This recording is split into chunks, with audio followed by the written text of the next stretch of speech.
Toutes les générations me diront bienheureuse. On lit en Luc chapitre 1 verset 46. Et Marie dit, mon âme exalte le Seigneur, et mon esprit se réjouit en Dieu mon Sauveur, parce qu'il a jeté les yeux sur la bassesse de sa servante, car voici désormais toutes les générations me diront bienheureuse. Et le prophète Habakkuk disait déjà les mêmes paroles en Habakkuk chapitre 3 verset 18. Toutefois, je veux me réjouir en l'Éternel, je veux me réjouir dans le Dieu de mon salut. En Paul,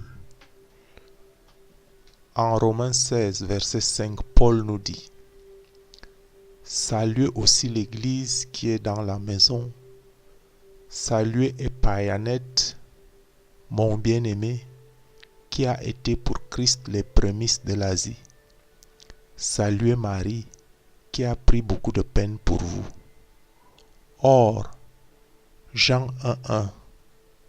En Jean 1.1, nous lisons, au commencement était la parole, et la parole était avec Dieu, et la parole était Dieu, et elle était au commencement avec Dieu. Toutes choses ont été faites par elle, et rien de ce qui a été fait n'a été fait sans elle. Et elle était la vie, et la vie était la lumière des hommes. La lumière luit dans les ténèbres, et les ténèbres ne l'ont point reçue. Il y eut un homme envoyé de Dieu, son nom était Jean. Il vint pour servir de témoin, pour rendre témoignage à la lumière, afin que tous crussent par lui. Il n'était pas la lumière, mais il parut pour rendre témoignage à la lumière. Cette lumière était la véritable lumière qui, en venant dans le monde, éclaire tout homme. Elle était dans le monde, et le monde a été fait par elle, et le monde ne l'a point connue. Elle est venue chez les siens, et les siens ne l'ont pas reçue. Mais à tous ceux qui l'ont reçue, à ceux qui croient en son nom, elle a donné le pouvoir de devenir enfants de Dieu, lesquels sont nés non du sang, ni de la volonté de la chair, ni de la volonté de l'homme, mais de Dieu. Donc, chers frères, chères sœurs, la parole de Dieu est dans l'arche, et l'arche spirituelle, c'est Marie, qui a porté la parole de Dieu en son sein. Cette parole qui est la véritable lumière, qui en venant dans le monde éclaire tout homme, cette lumière pouvait-elle, cette parole pouvait-elle ne pas éclairer Marie la porteuse, l'arche de la parole vivante?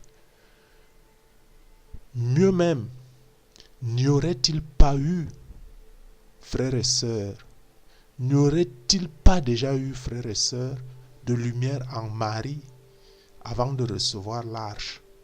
Parce qu'ayant reçu la grâce de Dieu, parce que Dieu renumère ceux qui ont le cœur droit, comme nous dit Proverbe 22, verset 11, celui qui aime la pureté du cœur et qui a la grâce sur les lèvres a pour ami roi, a pour ami le roi. Donc, l'arche de cette parole, la parole vivante, c'est Marie. Par la grâce de Dieu, le Dieu qui rémunère ceux qui ont le cœur pur et droit. Alors, ces lignes qui viennent, cette parole qui vient est pour ceux qui blasphèment sur Marie. 5e commandement. On lit le 5e commandement en Exode 20:12.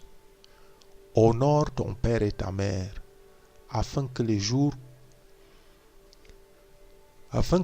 se prolongent dans le pays que l'Éternel, ton Dieu, te donne. Or, si vous n'honoriez seulement que vos propres mères, à moins que vous ne les honoriez pas, frères et sœurs, que ferez-vous d'extraordinaire si vous n'honorez que votre propre mère? n'honorons pas les mères des autres, les mères de votre prochain. Ne serait donc-il pas mieux de comprendre que ne pas honorer Marie, mère de notre Sauveur, est une transgression des commandements et par là même un blasphème contre Dieu? Je ne parle pas des dogmes et tout ce qu'il y a tout autour. Je parle d'honorer Marie. Donc, en fait, que peut-on même retenir de Marie, la mère de Jésus, même si la Bible n'en parle pas beaucoup? Marie n'a-t-elle pas intercédé pour le premier miracle de Jésus? Je peux même lire en Jean 2, versets 1 à 10. On lira peut-être que jusqu'au verset 5. Je lis. Et le troisième jour, il y eut une noce à Cana de Galilée, et la mère de Jésus était là, et Jésus fut aussi convié à la noce, ainsi que ses disciples. Et le vin étant venu à manquer, la mère de Jésus lui dit, ils n'ont pas de vin. Jésus lui dit, qu'y a-t-il entre toi et moi, femme? Mon heure n'est pas encore venue. Sa mère dit au serviteur, faites tout ce qu'il vous dira. Donc, Marie n'a jamais douté en son fils. Elle dit, faites tout ce qu'il vous dira. Donc, on peut voir en Marie non seulement une mère qui intercède, on voit aussi une mère qui se persévère dans la prière, comme le veulent les Écritures. Et on peut le lire en Acte 1, verset 14. Tous, d'un commun accord, persévéraient dans la prière avec les femmes et Marie, mère de Jésus, et avec les frères de Jésus. Marie est aussi un exemple d'abnégation. Sa foi, sa piété, son humilité.